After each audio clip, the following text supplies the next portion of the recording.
Hey, welcome everybody to Fourth and Frames, the fantasy football podcast for fantasyandframes.com. This is Wednesday evening. We're talking offense.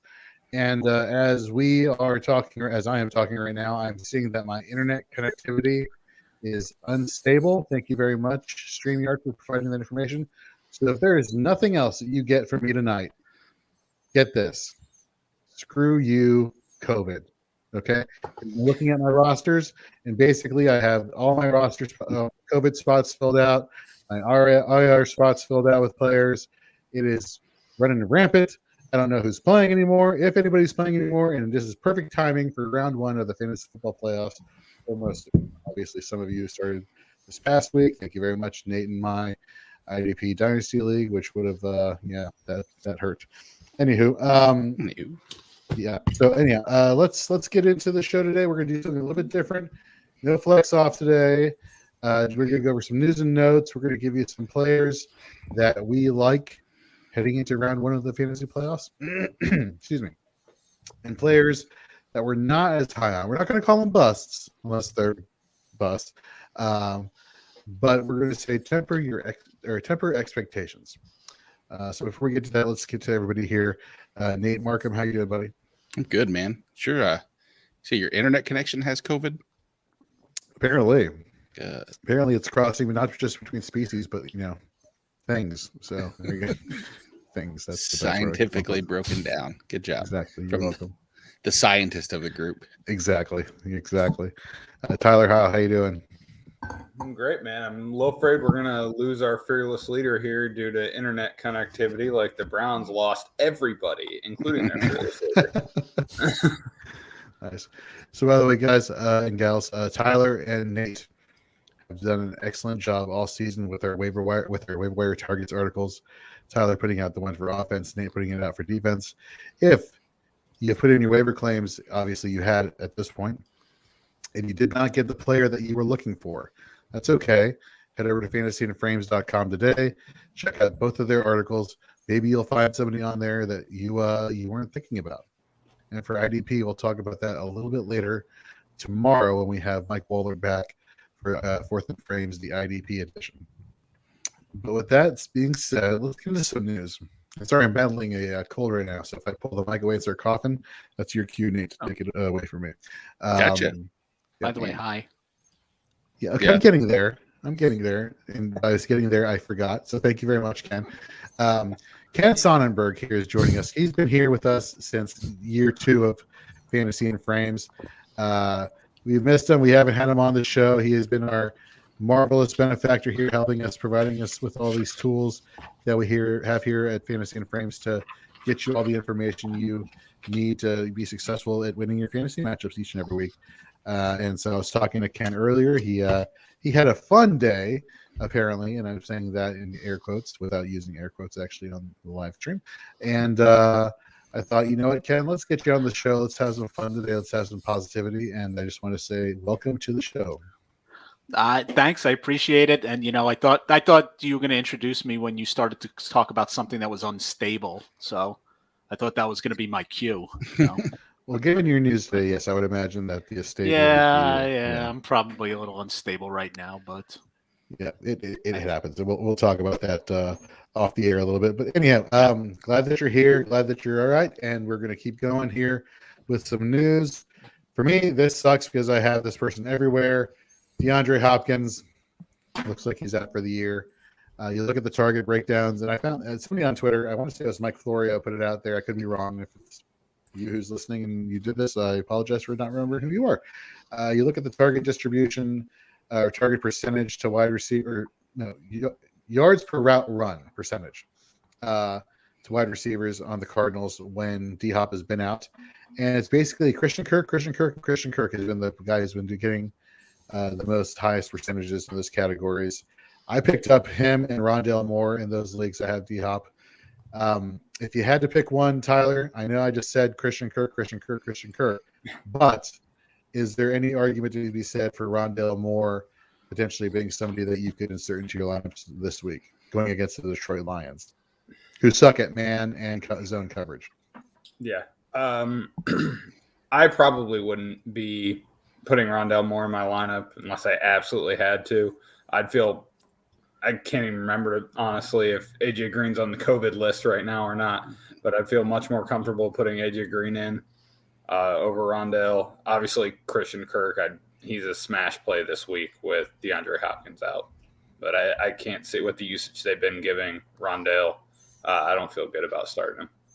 All right. Some other news here, and probably not the most pressing news in the world of fantasy football or the NFL in general. But I want to talk to Nate about this because we have mentioned his name a few times in recent weeks. Rex Burkhead of the Texans is declared out this week. And so head coach David Cullen said that, I'm proud of myself for actually remembering his name. I thought it was just insert name for the entire Did you say David Cullen? Is it Cullen? No, it's Cully. Cully? Did I just say the guy from Twilight? Is that what I just did? Okay. We've got David Cullen and Fabian Moreau.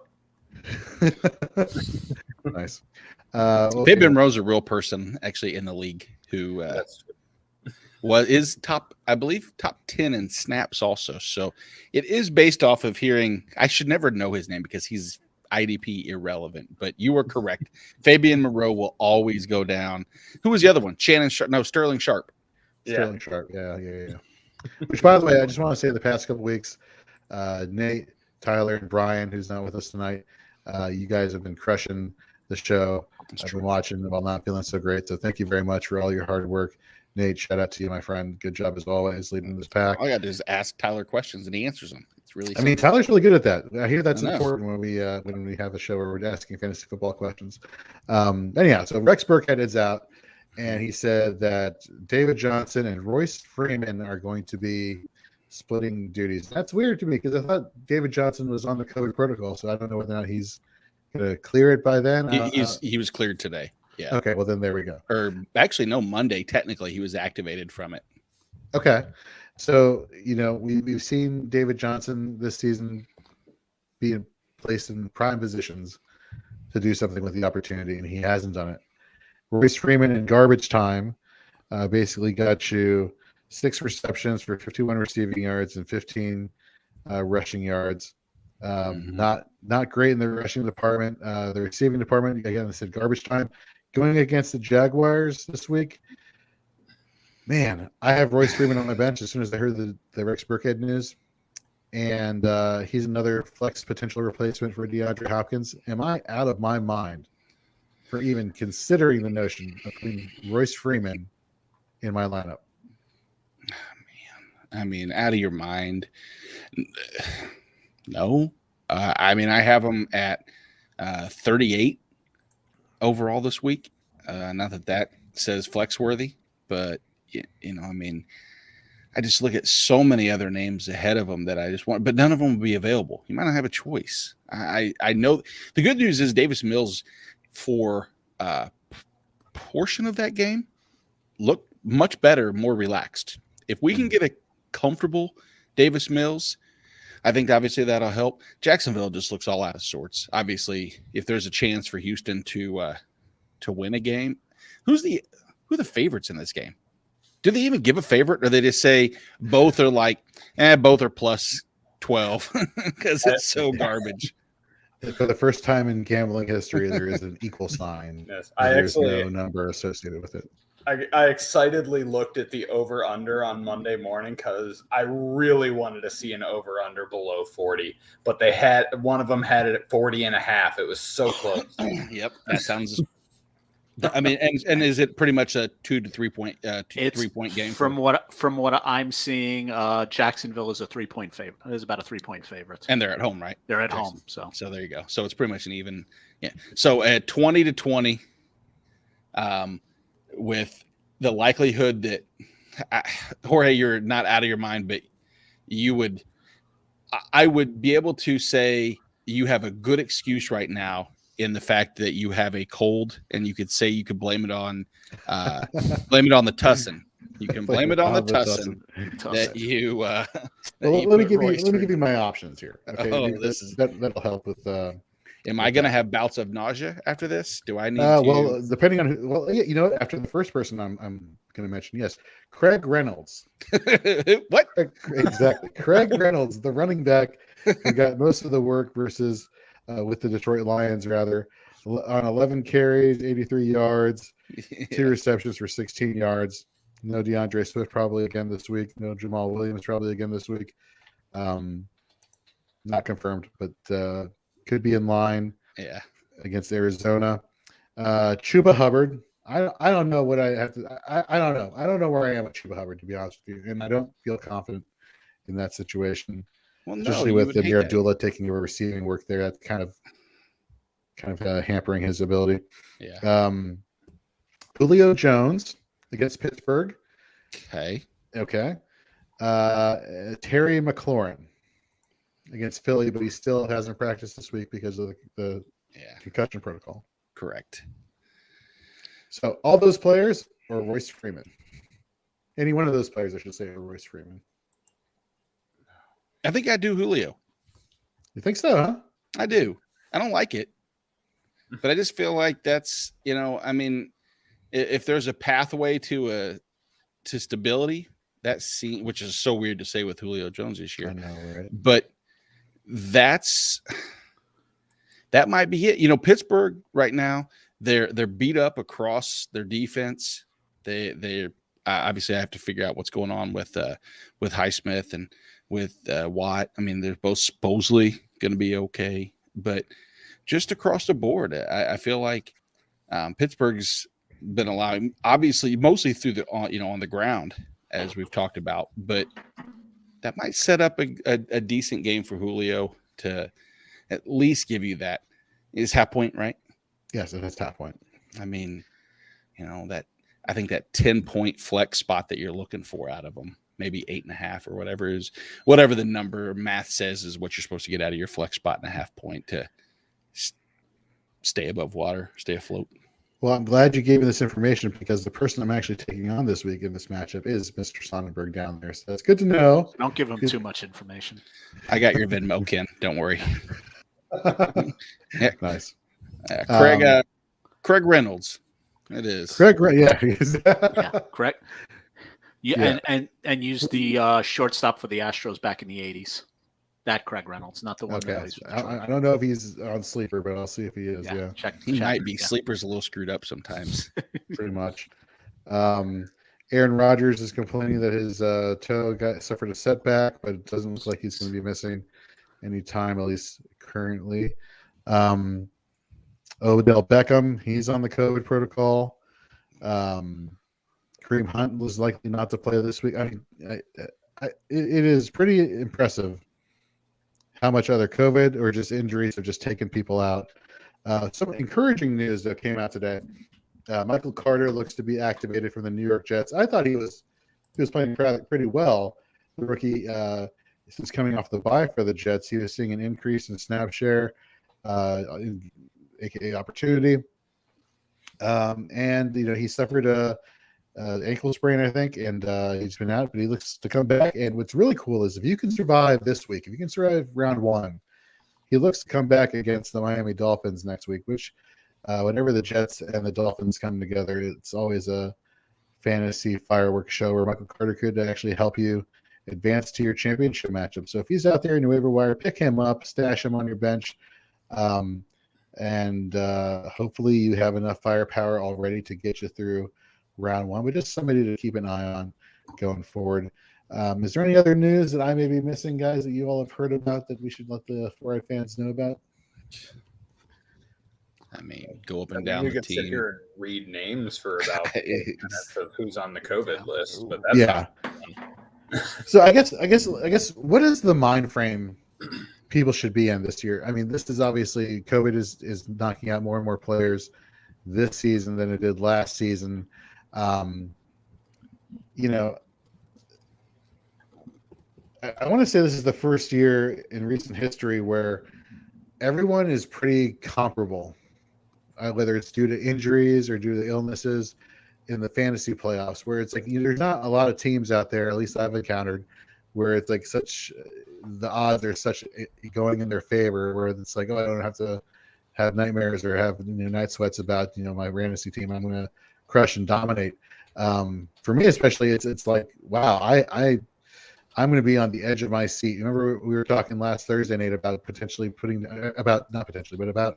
putting down one's phones when you're watching Sunday games, and it's like, yeah, I'm not going to watch the phone. I'm going to enjoy the games. Like, that's not happening for me at all the next 3 weeks, assuming that I survive the next 3 weeks in the fantasy playoffs. Where are you, Tyler, with your level of confidence for your teams? Not high. I actually do have one very good team that is, I went 0 running back in, and it's all wide receivers. But one thing I've really been paying attention to this week, with a lot of my roster suffering, is don't just pay attention to your roster. Look at your opponent's roster. They're probably having a major COVID issues themselves. Try to block them. You can drop people in the playoffs that you typically wouldn't drop in season long. If you're not going to start them, you can drop them.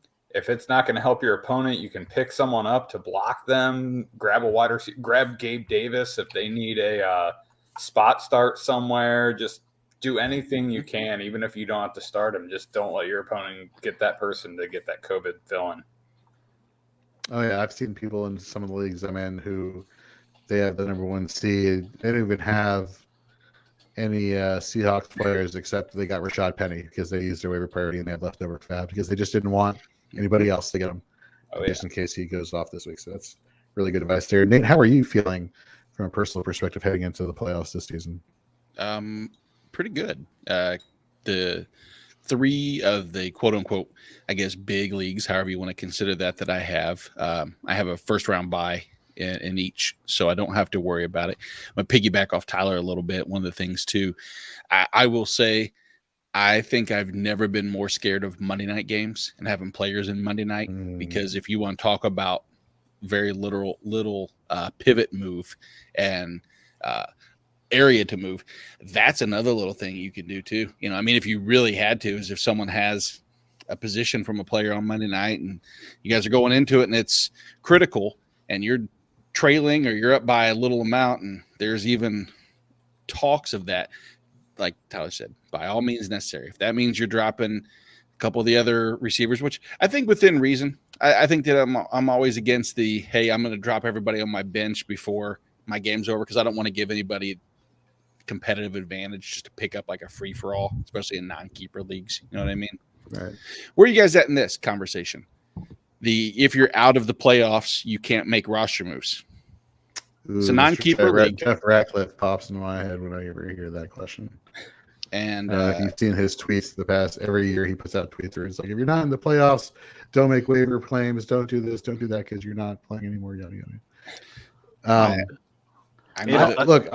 For me, on all my leagues, there's incentive to keep playing, because wherever we finish in the standings, that determines when we get to pick our draft spot the following year.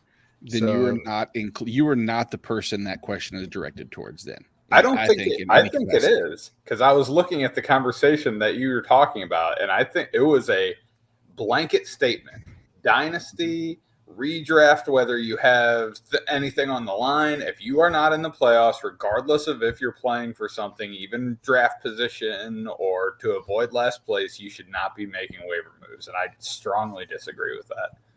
Oh, I strongly disagree with that aspect.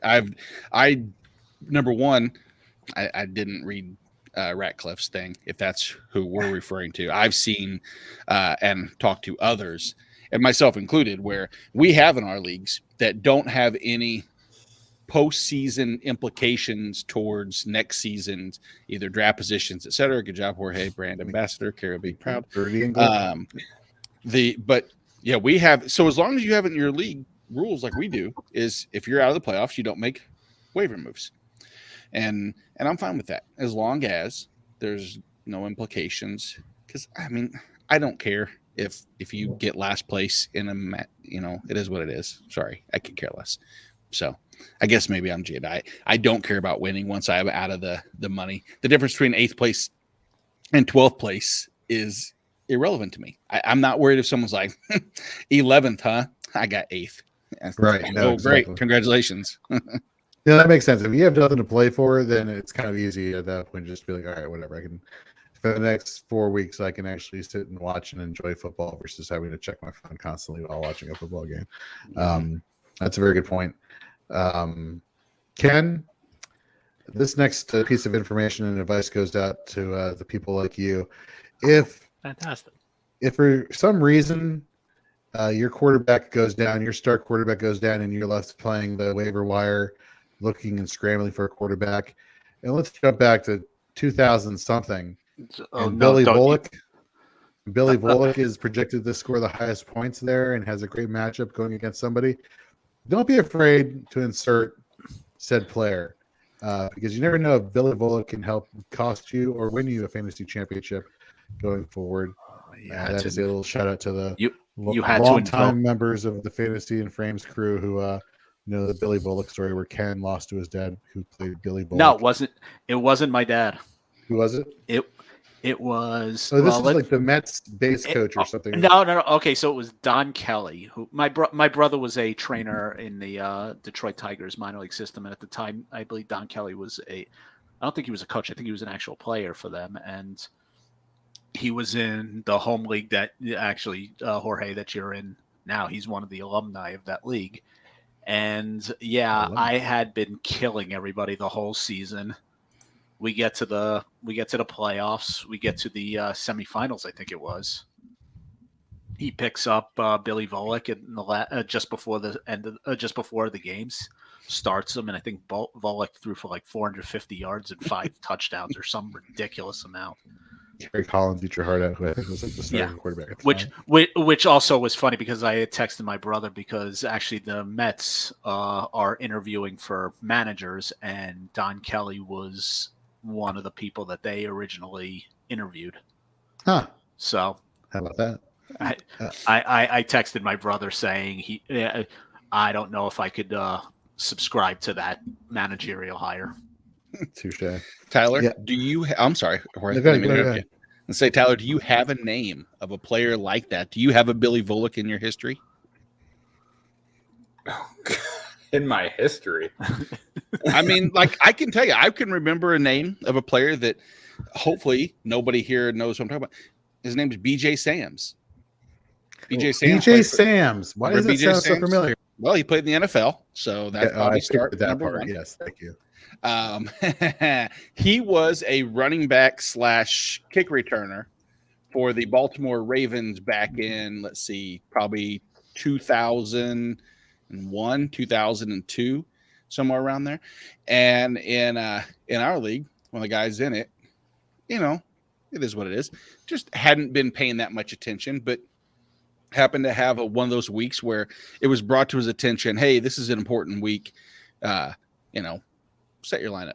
And so he goes out and he basically just, I don't know what the rationale was. I would love to tell you it was because he knew that you got points for kick return yardage and punt return yardage, which is not the case. It was only if you scored a punt return or a kick return, you got those points. And BJ Sams returned a kick, I think in the, I don't know what quarter it was, for a touchdown. And he had the biggest week of the other players, but without BJ Sams, I would have made it to the playoffs. So I got knocked out of the playoffs on BJ Sams returning a fucking kickoff.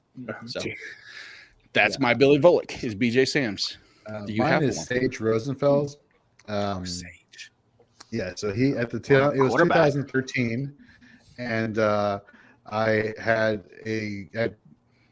think I was down like 15 points, and I was heading into Sunday's matchup, and Sage Rosenfels was on the waiver wire. He had this great matchup. He was playing for the Vikings, and I forget who he was playing against. It doesn't matter. He went off because I said to myself, you know what? I got Drew Brees. I got the Hall of Famer. I got Drew Brees, who's going into Seattle on Monday Night Football against the Legion of Boom, who hasn't given up more than 12 fantasy points per game to the quarterback the past few weeks. I don't care because he's a legend. And screw the matchups. I'm going with my heart and my gut. That cost me a trip to the playoffs in the fantasy championship last year. And Sage Rosenfels went off for like 30-something fantasy points. So it is a fine line between start your suds and keep your heart out of the equation when it comes to fantasy football, especially in the playoffs.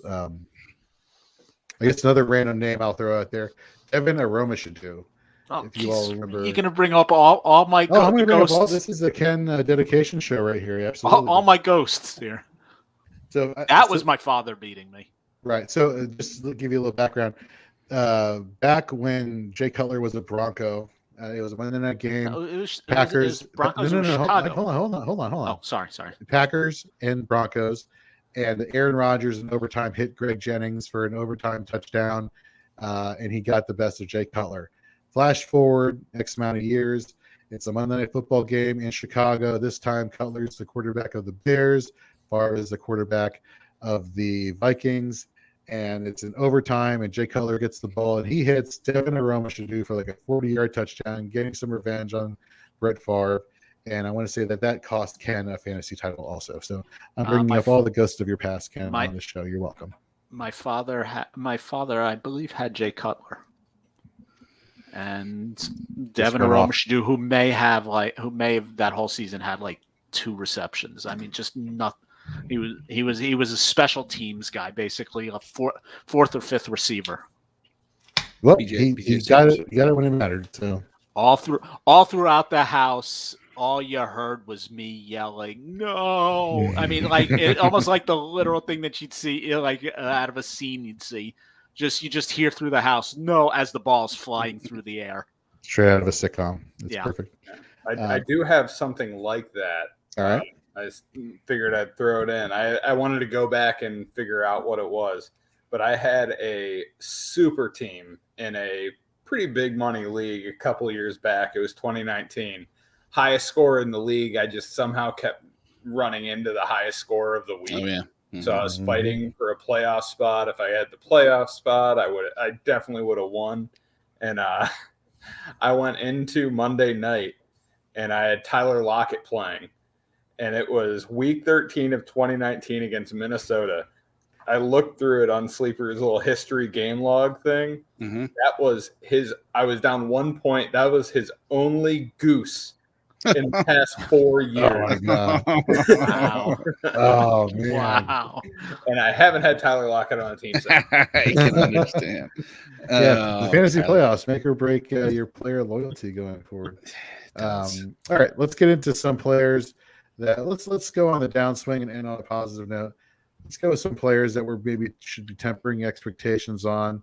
I'm going to start us off with going a little bit running back heavy. Ironically, both of these players are in the same game. Talking the Ravens and the Packers. Looking at the past 4 weeks, I would temper expectations on Aaron Jones, A.J. Dillon, as well as Devonta Freeman on the other side of the ball.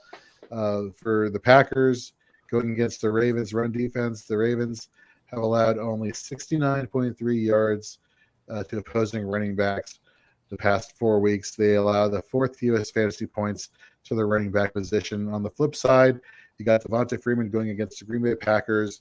They're allowing the 7th fewest points to fantasy points per game to the running back position, and they're allowing the 4th fewest rushing yards per game the past 4 weeks. The defense of the Ravens seems to be waking up a little bit, and I'm not saying they're busts, but I'm saying temper expectations heading into this week. Nate, what do you got for us?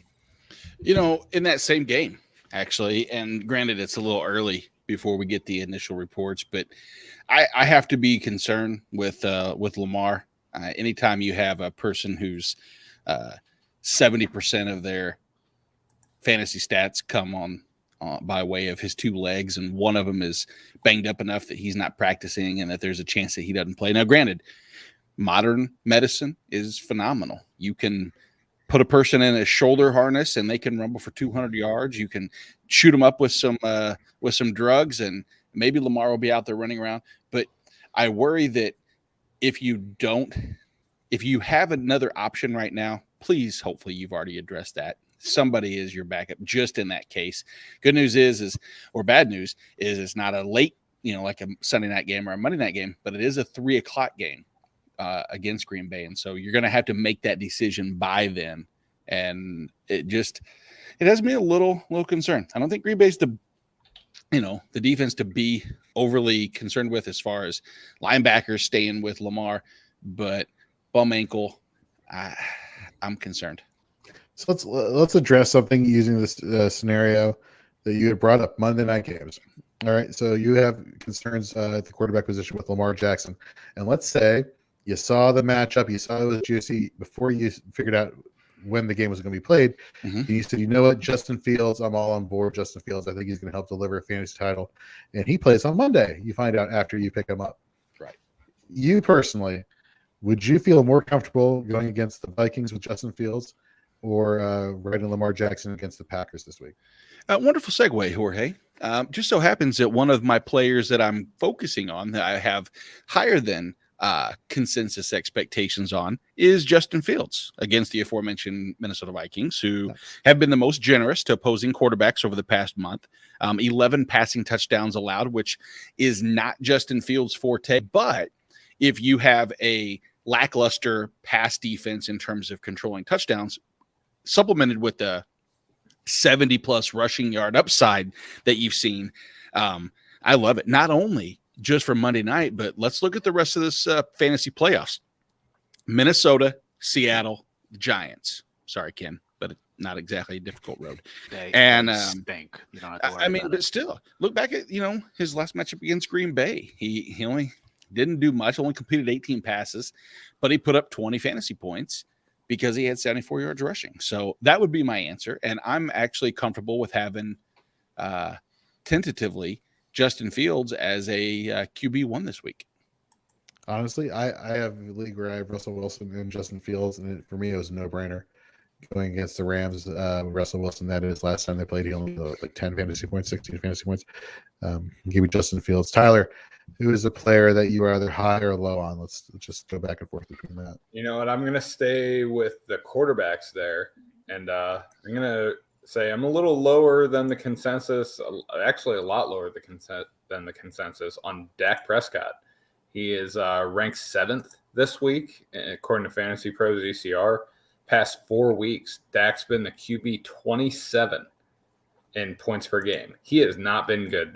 He has not been good fantasy-wise since that running game went downhill. Zeke got banged up, and he was extremely ineffective.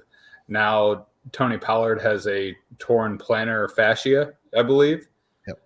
And somehow he's going to play. I don't understand. I'm not a doctor, obviously, but I have a little bit of plantar fasciitis, and that shit hurts. Mm-hmm. So technically, Tyler, when you tear it, it actually alleviates a lot of the pain. The tear is actually beneficial to plantar fasciitis pain somehow.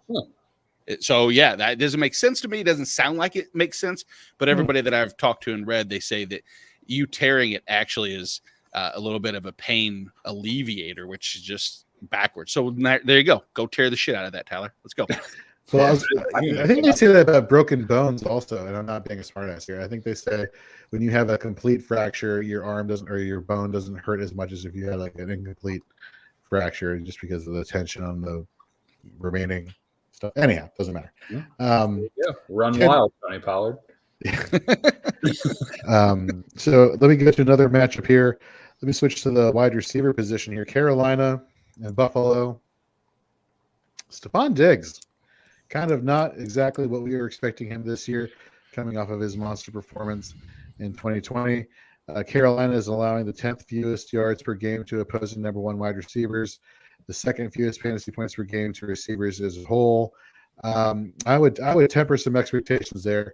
You got Gilmore there in Carolina now. I know Carolina is not exactly the team that you're shaking your boots for, but for Diggs managers, I'd be a little concerned there.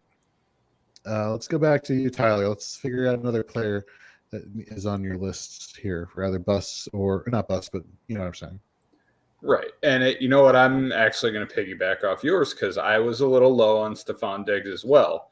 And all the same reasons. The Carolina defense is good. They're ranked 28th in points given up to wide receivers. But I'm going to go against that a little bit. And I'm going to say I'm higher on Gabe Davis this week.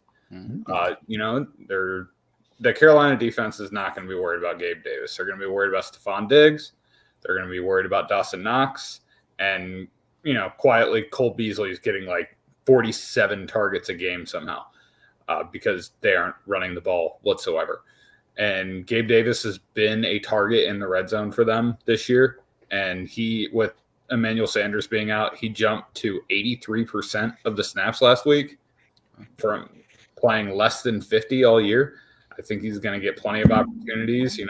They still can't run the ball. That's not magically going to change. So Josh Allen's likely going to throw it 40-plus times, and they're going to key on those high-end guys, and I'd say Gabe Davis is going to find himself open a few times.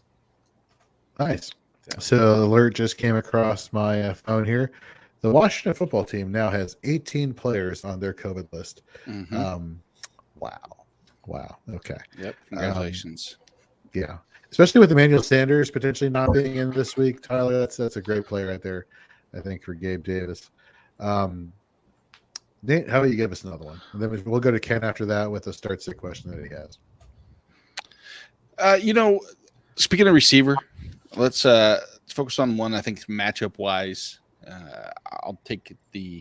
Let's jump on the Chiefs defense when in reality it has bit us the last month or so taken. But I think the Mike Williams opportunity this week is one that I personally think makes sense. L'Jarius Sneed still away with personal matters. Last time Mike Williams faced against Mike Hughes, who predominantly those two should be matched up the majority of the time. There could be movement, but for the most part, that's what we expect to see. If you go back to week 3, Mike Williams had 9 targets, 7 receptions, 122 and 2 scores. He was the wide receiver 1 on the week. The Chiefs are without most likely Willie Gay.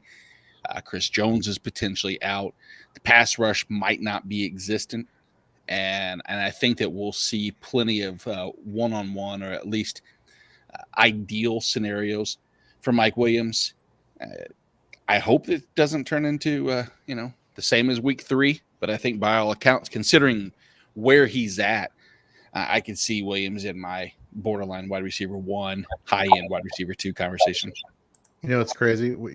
This game on Thursday night between the two teams, I flash back to the last time I won a title in my home league against a very similar situation where it was those teams at Arrowhead, and Mike Williams gets the 2-point conversion from Phillip Rivers to win the game. And where I was sitting at that game? Were you really? I remember you were talking about it last week on the show, but I just wanted to. It was 10 feet away. He caught it.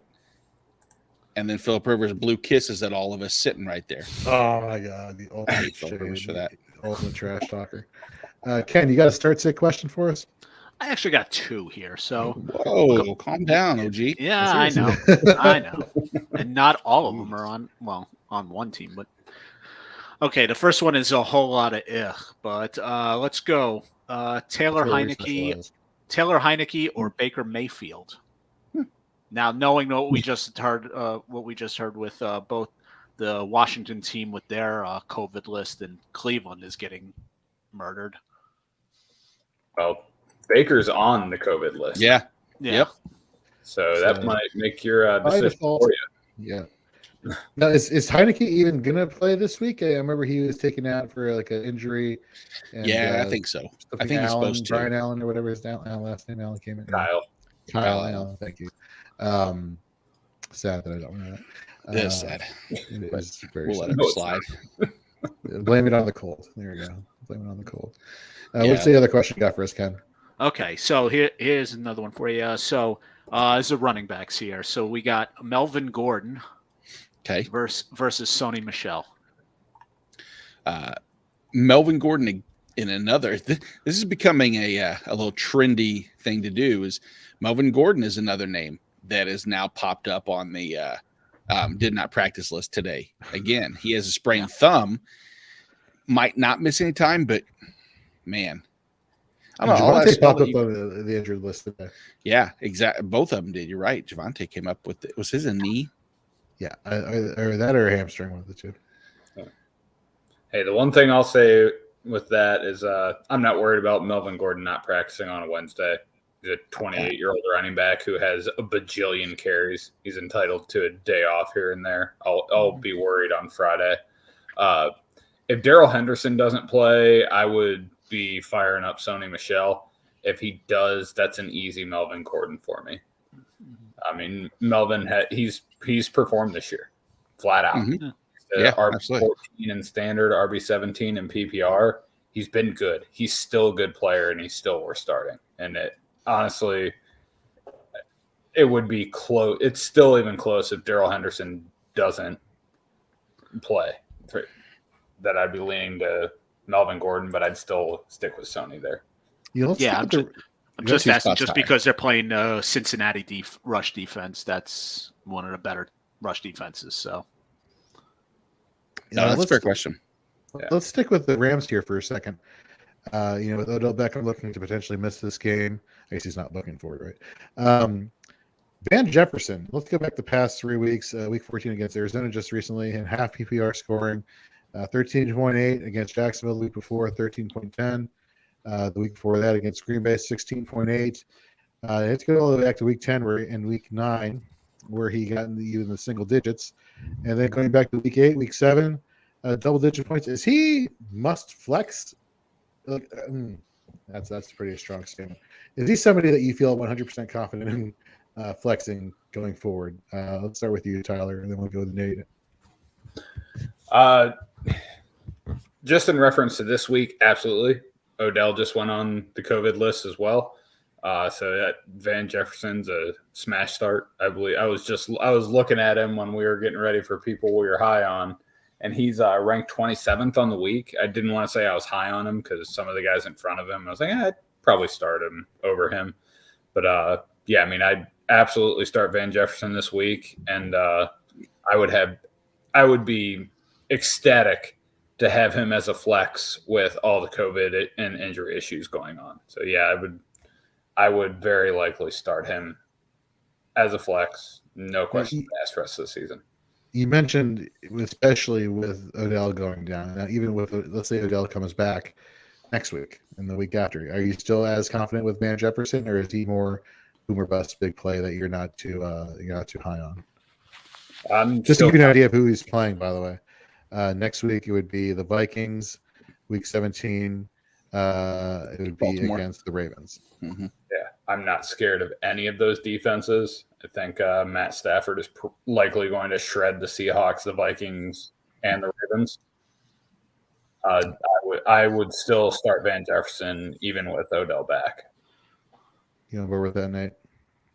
Yeah, I mean, I think some people want to point to last week and say without that deep bomb, he was relatively quiet. And I look back to, you have to go back to week 6 before you've seen a game where he didn't have at least 6 targets.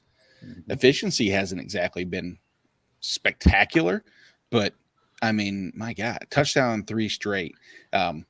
Really no less than 40, which isn't exactly a glowing endorsement, but 7 targets, 6, 7, 7, 9, 8, and 3 of those games, at least the 9 and the 8 were with Beckham. So I mean, even with Beckham on the field, he can still see plenty of targets. I agree with Tyler. I think Stafford might be, if there's no chance, obviously, to have him. But if you have Stafford going into the playoffs, you have to be pretty comfortable that you have, I'm going to say, a top 3 quarterback for the fantasy playoff run. Mm-hmm. That's a very good point. Let me go to a player that it's hard for me to say matchup proof because you never. I found this year also saying matchup proof has been kind of difficult, just because whether it's due to injury and availability or just some matchups are just very bad for these players. They just haven't been able to overcome things. There's one player I think has reached that status where he is matchup proof, and that's Jonathan Taylor.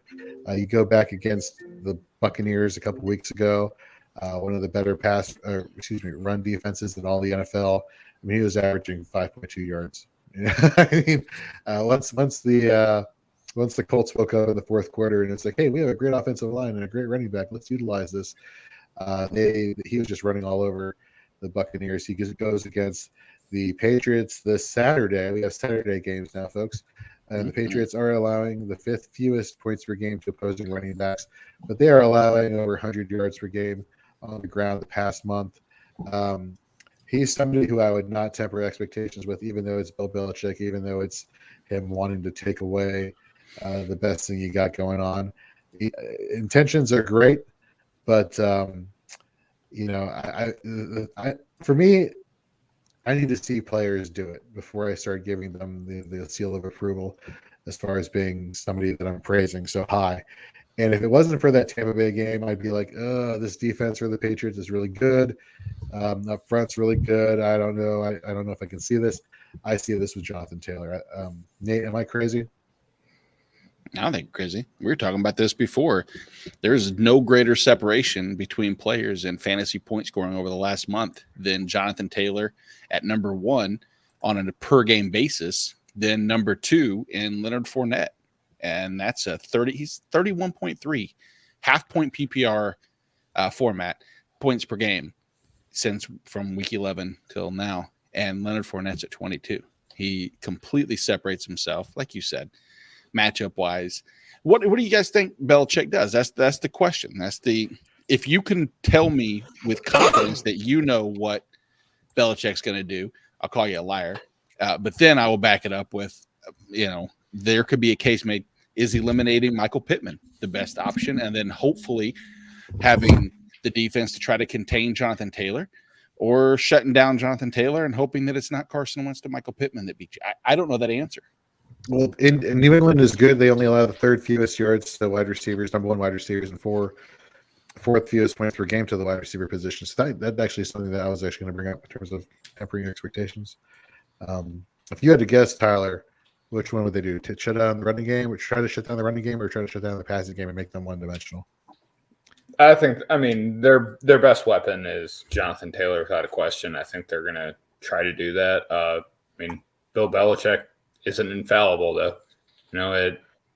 It just because he's going to try to doesn't mean they are going to. And don't forget about the guy on the other sideline. Frank Reich's a pretty damn good play caller. He can scheme some stuff up, and Belichick isn't going to win every coaching matchup. He never has. He wins more often than not, but he can be beat. Yes. Something.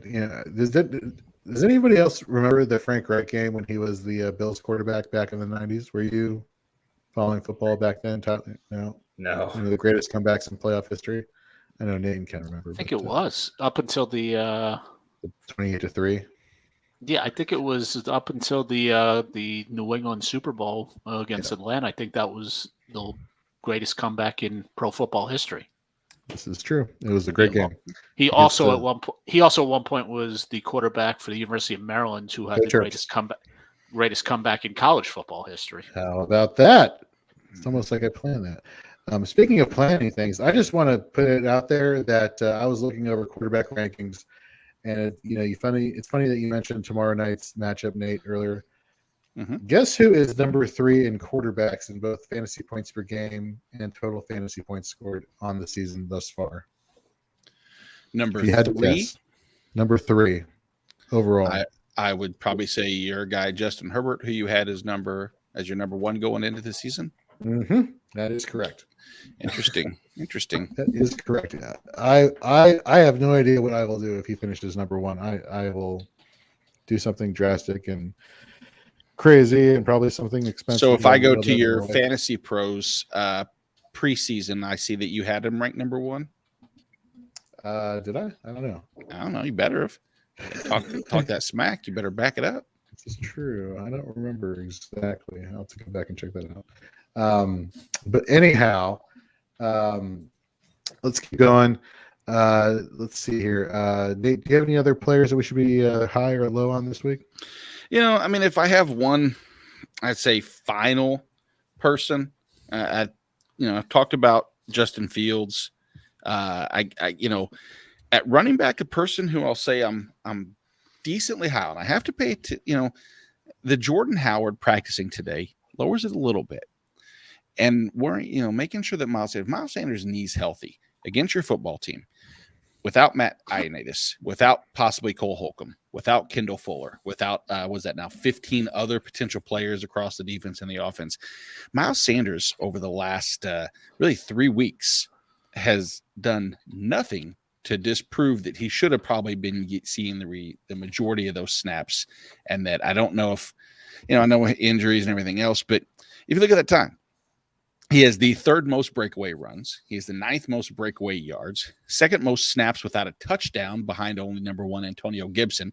So if you just happenstance and he walks into the end zone or falls into the end zone, he goes from the RB14 or RB20 over that span all the way up to the RB13-14 with only just one touchdown in addition. 5.6 yards per average over the past 3 games. The superlatives are there. I do worry about Jordan Howard maybe pilfering some touches now. Granted, I was doing all that research prior to Jordan Howard practicing, but I still think that I could see a situation where Philly has, they've converted into a more run-heavy attack. I think they realize that takes a lot of the pressure off of Jalen Hurts, who will be the starter again. Don't get any ideas about Minshew. It's gone. Don't even think about it. Oh. And I can see Miles Sanders putting up a more than beneficial week. He was actually going to be somebody that I was going to be low on. Good. Just because Washington was going to be gives up the second fewest yards on the ground and the 10th fewest fantasy points per game.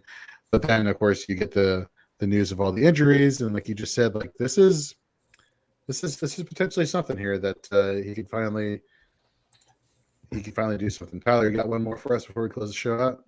Yep, I've got one guy that I am extremely high on. I was high on him last week. I think I mentioned him on the show, actually. It's KJ Osborne. KJ. What? I just rooting for KJ because you were high on him last week and he did well. Yeah, and I think it had a lot to do. He got a few targets in the first half. I think I saw him catch one ball in the first half, but the Steelers really tightened the screws in the second half on Justin Jefferson to the point where I was very disappointed with his finish. But, KJ Osborne, he's playing 90% of the snaps for that offense. He is the number 2 wide receiver. He is the second most targeted player on that offense. Kirk Cousins is having a strong year, and the Bears are not having a strong year. They're 6th in points allowed to wide receivers, as in most. So, I feel really good about Justin Jefferson. I feel really good about KJ Osborne this week. So I'd say if you manage to get him off waivers when Adam Thielen went down, fire him up. I'd fire him up over Van Jefferson, a guy we were talking about earlier. Good call. And just for your information, yes, my draft rankings did have Justin Herbert overall. So very good. We'll see. Proud of you. Anyhow, that's going to wrap up Fourth and Frames this week. Look, we know you're going to get your start sit questions in. Find us on Twitter at our various Twitter handles that you can see on screen. Tyler at Tyler Heil, Nate at Nate Markham, me at Jorge B. Edwards, and of course us at Fantasy and Frames. Head over to fantasyandframes.com today. Check out our weekly rankings we got up there for offense, for IDP. We even got defense, special teams, and kickers there because why the hell not? We have our waiver wire articles. We have our start sit article that just went out today from Teddy Ricketson. Tomorrow we got our quarterbacks and tight end matchups, and we got our running back matchups, wide receiver matchups, and we end the week with our IDP matchups of the week. And then, of course, we're back here 10 a.m.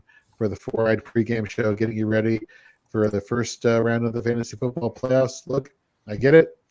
A lot of you, the nerves are hitting you, but it's okay. We're going to get you through that. We're going to help you get those fantasy titles. So just stay tuned. Ask us all your questions. We'll be there to help you out. So for Tyler, for Ken, by the way, great seeing you again. Good seeing you guys. For Nate, I'm Jorge. You all have a good one, and we'll see you on Sunday.